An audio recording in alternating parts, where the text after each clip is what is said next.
Brand new car, swak sa'yo. Smooth ang biyahe parang tayo. Kung hanap mo ay comfort at style, dito sigurado ka with every mile. May vlog pa kami, check mo online. Lahat transparent, walang rewind. Team Angeles Vlog, yeah we got that car. Brand new wheels para sa'yo, superstar. At kung trip mo ay van, mayroon kaming renta. Sama ka na, hatid ka namin kompleto ang kwenta. Para sa pamilyang masaya, sakto tong biyahe. Caravan, basta safe at presko lagi. With Team Angeles, you know the vibe. Sakay na babe, let's take a ride. Caravan, ikaw ang pipili. Basta kasama ka, panalo lagi. R&B ang daloy ng gabi. Test drive mo na baby, come with me. Hatid namin ay quality sa bawat aking ngiti. Guarantee kung hanap mo that style, dito sigurado ka worth every mile. May vlog pa kami, check mo online. Lahat transparent, walang rewind. Team Angeles Vlog, yeah we got that car. Brand new wheels para sa'yo, superstar. At kung trip mo ay van, meron kaming renta. Sama ka na, hatid ka namin kompleto ang kwenta. Para sa pamilyang masaya, sakto tong biyahe. Caravan, basta safe at presko lagi. Team Angeles, baby, let's ride tonight. Caravan, yeah we do it right. Sama ka sa vlog, let's shine so bright. Team Angeles. Good morning mga ka-auto! Meron tayong premium units dito sa showroom. Nakakita niyo yung mga in-upload natin kanina? Yun, isa doon sa unit na yun. So, teka, nakasubscribe na ba kayo? Kung hindi pa, pakisubscribe naman po yung channel namin. Bibigyan ko kayo ng 5 seconds para mag-subscribe. Ito na 5 seconds nyo. 1, 2, 3, 4, 5. Pakiclick naman po yung bell button dyan para updated kayo sa lahat ng mga videos na i-upload namin. So, simulan natin yung video na yan after ng intro na to. So, ayun nga mga ka-auto, may nakita akong isang premium units dito sa showroom na napakaganda nitong unit na to, kaya pinag-aagawan to dati. Kaya dati wala siyang unit, di ba? Pero ngayon may nakita tayo isang unit dito sa showroom kasi nga thank you sa TFS, nagpa-event sila. Dahil bukas may event kami, ay nilagay lahat ng premium units dito sa showroom. So, alamin natin yung unit na sinasabi ko. Let's go! So, ang unit na sinasabi ko mga ka-auto ay Alphard Hybrid. Yan. Ang sukat ng gulong nito mga ka-auto is 225/55 R19. 19-inch Michelin yung gulong na ginamit. Yan, 5 holes. Ganda ng mugs, no? Mugs pa lang, premium na. So, punta naman tayo sa ilaw. Grabe namang ganda ng mukha nito mga ka-auto. So, simulan muna natin sa ilaw bago tayo pumunta sa mukha. Sa ilaw, 3 bulb LED. Sa headlamps, leveling LED. Sa cornering lamp, LED. Sa clearance lamp, LED. Sa fog light, LED na. Yung daming ilaw, no? Ganda. So meron tayong 4 na sensor. Front sensor, saka isang camera para sa camera 360 at isang malaking logo ng Toyota. Ang ganda ng mukha. Pag nakikita ko talaga sa daan tong Alphard, sobrang premium niya. Di ba? So, puntahan naman natin mga ka-auto yung makina ng isang Alphard. So, tara, let's go.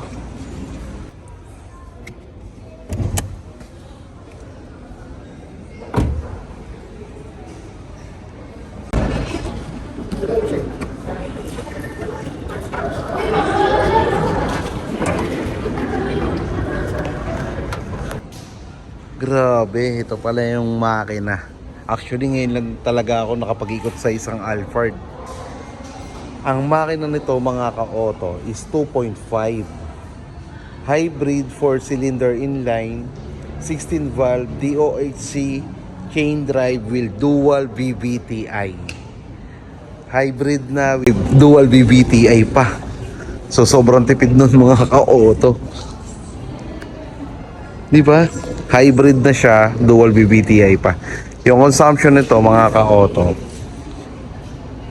naglalaro sa 17.7 liters. 17.7 kilometer per liter. Ang capacity ng makina nito ay 60 liters. Yan. Ang eksaktong displacement nito is 2,487 cc na may maximum output na 188 PS at 6,000 RPM. Yung maximum torque is 233 Newton meter at 4,300 to 4,500 RPM. Napakalakas nito mga ka-auto. Grabe. So tignan naman natin yung suspension at brakes na ginamit sa isang Alphard. Let's go. So dito naman tayo sa side profile ng isang Alphard mga ka-auto. Ang brakes na ginamit dito is ventilated disc sa harap. Tapos yung suspension niya ay MacPherson, di ba? Parang kotse lang yung ride niya. So kahit ganito siya kalaki, yung ride and comfort niya ay napaka-smooth kasi yung suspension na ginamit ay MacPherson. Then sa likod, ang ginamit na sa likod, ventilated disc yung ginamit. Then yung suspension, torsion beam din. So napaka-smooth ang ride nito mga ka-auto. Puntahan naman natin yung side. Let's go. So tara, punta na tayo sa loob. Dito sa passenger side mga ka-auto, smart entry na siya. Diba? Yung ibang kotse nga smart entry na, si Alphard pa kaya. Diba? So mga ka-auto, yung legroom nito is ayan o, isang tangkal. Ayan. Then yung room height, eto. Yan mga ka-auto. Diba? Napaka sobra. Kahit passenger, sobrang convenient. Kasi syempre, ang kadalasan sasakay dito sa isang Alphard mga ka-auto is VIP clients namin or mga nakakaangat na sa buhay talaga. 'Di ba? Kasi ang presyo nito is ang presyo lang naman nito mga ka-auto is 4,691,000. Konti na lang, 5 million na. 'Di ba? So ang mga may kaya lang nito yung mga VIP clients, mga mayayaman na talaga. So, ayun, hanggang di pangarap lang talaga tayo. Ako pala mga ka-auto. So, soon. Di ba? Pero anyway, punta naman tayo sa airbags. Ang airbags nito mga ka-auto ay 7. Isa sa passenger, isa sa driver, dalawa sa curtain, dalawa sa side, at isa sa tuhod ng driver. Pakita ko sa inyo. So ito yung airbags, passenger, driver, tuhod ng driver, dalawa sa curtain, at dalawa sa side. So ayan. Then yung material na ginamit dito ay leather talaga. Ang ganda. Sobrang ganda naman ito. Puntahan naman natin ang sinasakyan ng mga VIP clients. Kasi madalas driver.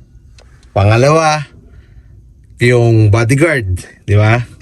So puntahan naman natin yung sinasakyan nito. Pero kung pamilya, driver, tapos syempre yung asawa dito sa passenger. Yan. So puntahan naman natin yung loob. Tignan natin. Let's go.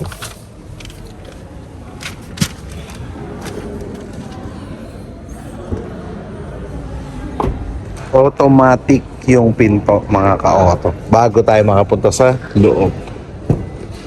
Yan o. Diba? So tara. Ito yung itsura niya. Captain seat. Then may ottoman. Ito yung mga buttons para ma-move forward at ma-move backward or mapatungo. So tara, sakyan muna natin.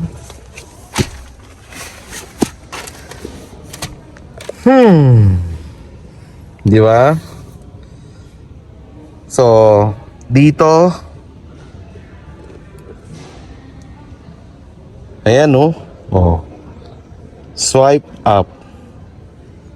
Remote is not connected. Oh, ito yung remote ng upuan na to. May parang cellphone dito, mga ka-auto. Ayan. Di ba? Operation is restricted. Yan. Kasi nga, dapat maka-open yung makina. Yung legroom, okay. Yung legroom muna. Bago tayo mamangha sa iba, yung legroom, 1.5 dangkal. Then, yung room height, ito. Yan. 1 dangkal mahigit, mga ka-auto. Diba? Grabe. Grabe tong Alphard. Sobrang premium nito, mga ka-auto. Well, syempre sa presyo nga naman niya is 4,691,000 na. Diba? Doon pa lang solid na. So pwede kang humawak dito. Then yun nga, pwede mong pindutin dito yung mga buttons para sa upuan mo. Ito lang yun dito sa may cellphone na to. So natatanggal siya, pero yun nga, kailangan hindi mo siya tanggalin. Yan. And ito naman yung aircon. Yan. Then ito, lagayan, storage. Ito yung control sa aircon. Yun nga lang, mga ka-auto, madudumi yan. Syempre, pag tinaas mo yung paa mo or na ano, may ottoman. Yan, may storage din dito, mga ka-auto. Ganda naman ito. Then ito, mga ka-auto, ito pwede mong paglagyan din. Yan. Buttons tayo dito, mga ka-auto. Ito, oh. Kung i-open mo yung shade, ito. Yan. Di lang natin mapakita kasi nga kailangan open yung engine. Then ito, sa roof. Ayan. Tapos ito, para kung baguhin mo yung ilaw na to, yung ambient light, ito. Ito yung buttons. Ayan. Ayan, oh, nag-iiba yung kulay. Diba? Yan. Ito naman, yun nga. Sa kabilang side kasi, ito yung kasi moonroof yan.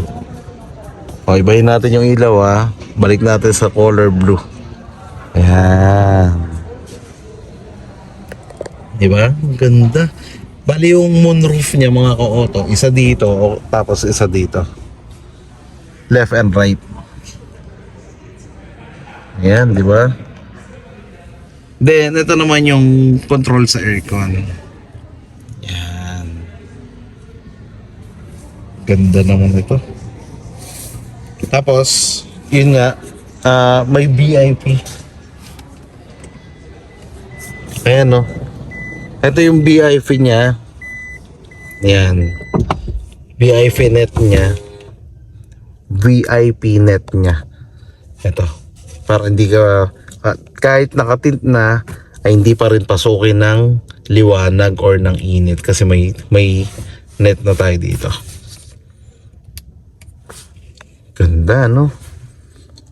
So tara, punta tayo sa likod, mga ka-auto. Tignan natin yung third row. Bale, yung seating capacity, 2 sa unahan, 2 sa likod, at 3 or 4 sa likod. Ayan. 2 sa harap, 2 dito sa captain seat, at 3 hanggang 4 sa likod. Ayan. So tara, puntahan naman natin yung likod. So ayan, para makapunta tayo sa likod, eto, forward natin. Ayun, no. Papunta. Yun, oh. Isa pa. Hindi tayo kasya, medyo mataba tayo. So ayan, nakadikit na siya. Kaya pwede na tayo makapasok. Yeah.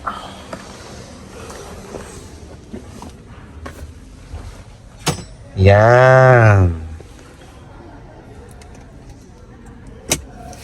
Diba? So mga ka-auto, ito, meron tayong charger dito. Ayan, Type C charger. Then dito rin sa kabila, Type C charger din. Yan. Ang material na ginamit sa upuan ay leather. So yun. Paano ma-adjust? Ito.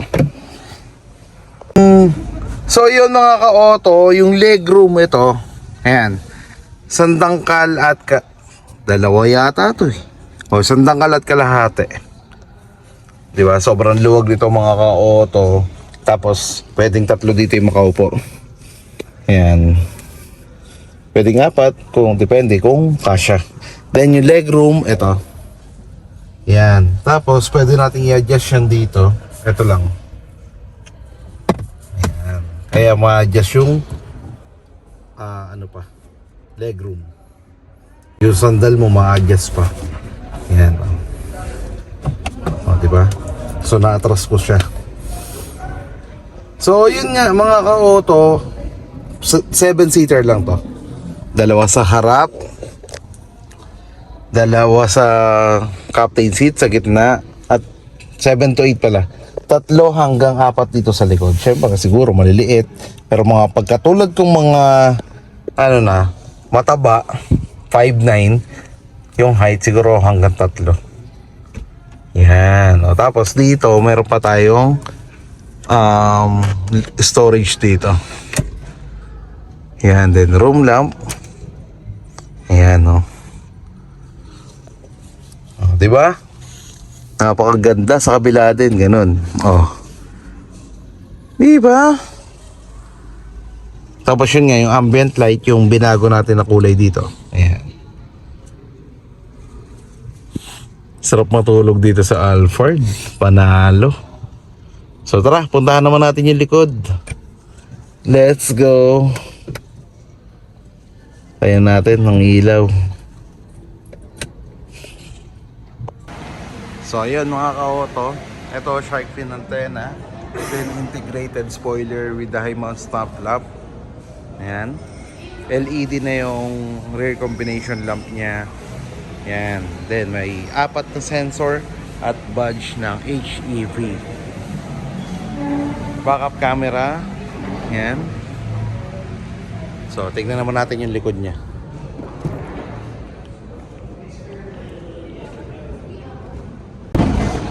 Ito mga ka-auto, halos hindi ko makita kung saan siya binubuksan. Pero, akala ko dito, yan, akala ko dito siya binubuksan.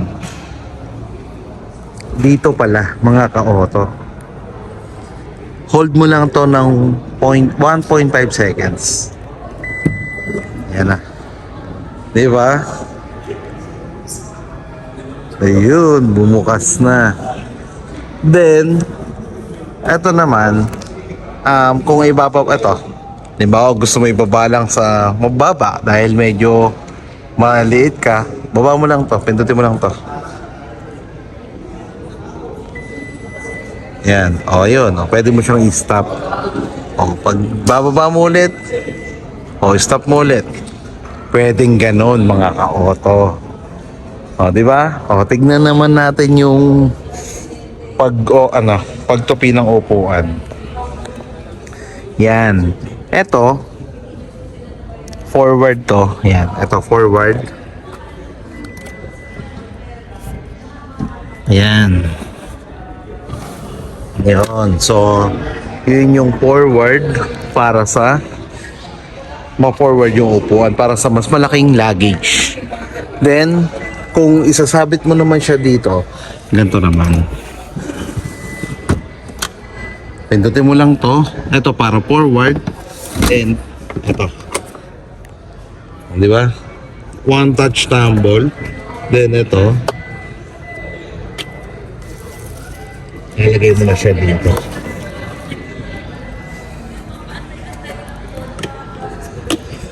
Yan. Di ba? So, ganun lang ang pagtupi ng upuan mga ka-auto. Okay. Tanggalin natin to. Balik natin sa dati. O, yan. O, di ba? Then, ito mga ka-auto, spare tire, nasa ilalim. Ayan, o. Yun. So, paano ba natin to isasara? Wala namang buttons para masara. So, ganun din mga ka-auto.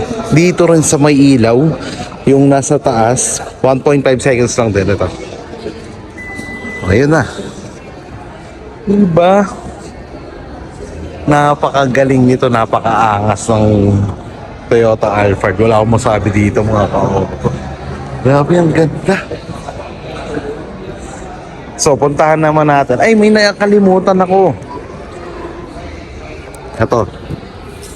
Yung sa upuan, meron siyang massage. Massage. Ito. Pindutin mo lang to mga ka-auto. Then yun nga. Imamassage na yung likod mo. So, di ba? Ang angas ito. So, paano nga ba natin ipapark ang isang Toyota Alphard? Tignan natin yung dimension mga ka-auto. Yan. Wait lang. Check natin yung dimension. So, paano ba natin ipapark ang isang Alphard mga ka-auto? Meron tong 5,010 mm sa overall length. Sa overall width is 1,850. Sa overall height is 1,950 mm. So, yun yung dimension ng Toyota Alphard mga ka-auto. Puntahan naman natin ang driver's side. Let's go! So ayun mga ka-auto, pagpasok ko pa lang napansin ko dito may settings ka na ng upuan. 1, 2, 3. Yan, first row, second row, third row. Yan. Then may second, ito yung sa left and right. Ayan. Then dito may control din para sa pagsara ng pinto at pagbukas ng pinto sa sliding door. Ito naman yung sa foldable side mirror. Automatic yan. Then yung joystick, then yung left and right yan. Kung paano mo siya i-adjust yung side mirror. Then unlock and unlock ng pinto, bintana. Ayan. Panibela mga ka-auto, leather. May wooden dito, then leather. Tapos ito yung mga buttons para sa instrument cluster at sa infotainment. Sa kaliwa, infotainment. Buttons para sa infotainment. Then ito naman para sa instrument cluster. Yan. Then, meron tayong paddle shift dito. Ito. Push start. Dito siya nakalagay.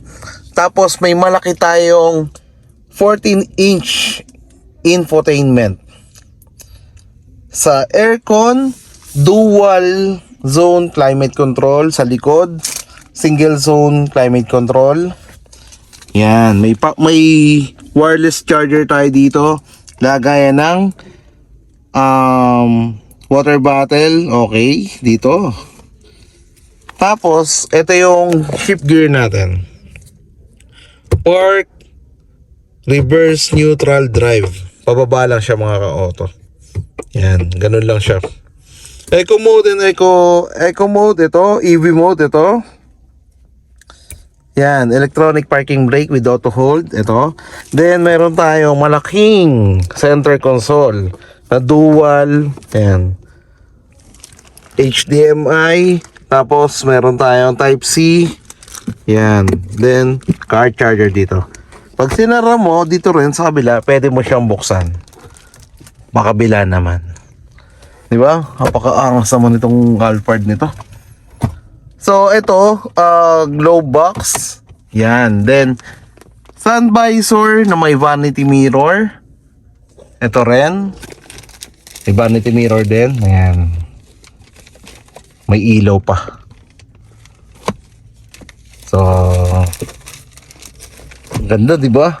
Then may mga buttons tayo dito para sa pag-open at pag-close ng moonroof. Ito. Then sa pinto din. Then sa pinto sa likod. Ito. Yan. Sa pinto sa tagiliran. Ito. Then room lamp. Yan, ganda ano. Ganda naman itong Alphard na to mga ka-auto. So mga ka-auto, na-discuss na natin itong napakagandang unit na to. Na-discuss natin yung dimension, yung ilaw, yung gulong, yung specs ng suspension, specs ng tire. Then meron na rin tayong na-discuss dun sa likod, kung paano buksan yung likod. Na-discuss na rin natin yung upuan na may massage chair. Yan, yung presyo, nasabi ko na rin kanina, 4,691,000. Yung dimension, nasabi ko na rin. Safety features, ang daming safety features nito mga ka-auto. TVSS or Toyota Vehicle Smart Sense. May Smart Sense na to, may pre-collision assist, may lane departure, lane track assist, rear cross traffic alert, auto high beam, 360 camera, airbags, 7 airbags. Yan, ang ganda, no? Sobrang ganda na itong Alphard nito. Pero, so mga ka-auto, hanggang dito na lamang yung vlog natin sa Alphard na to. Sobrang premium na unit na to. Sana makabili tayong lahat nito. Ayun, sana makatulong sa pagbili nyo ng unit, pagde-design nyo na pagbili ng unit na to. Ayan, so hanggang dito na lamang mga ka-auto. Mag-iingat po tayong lahat. God bless po tayo sa ating lahat. Kung may nakalimutan man ako, i-review ulit natin. Hanggang bukas nandito to mga ka-auto, kasi may event kami by tomorrow. So sana makapunta kayo sa event namin, kasi may discount tayo na additional 10,000 discount. Sa mga mag-a-apply at gusto ma-approve, mayroon tayong 1 day approval dito. Meron tayong bank officer dito sa showroom na mag-a-approve sa mga application nyo. So kung mag-a-apply kayo bukas, pwede kayong ma-approve bukas. So hanggang dito na lamang mga ka-auto. God bless po sa ating lahat. Bye!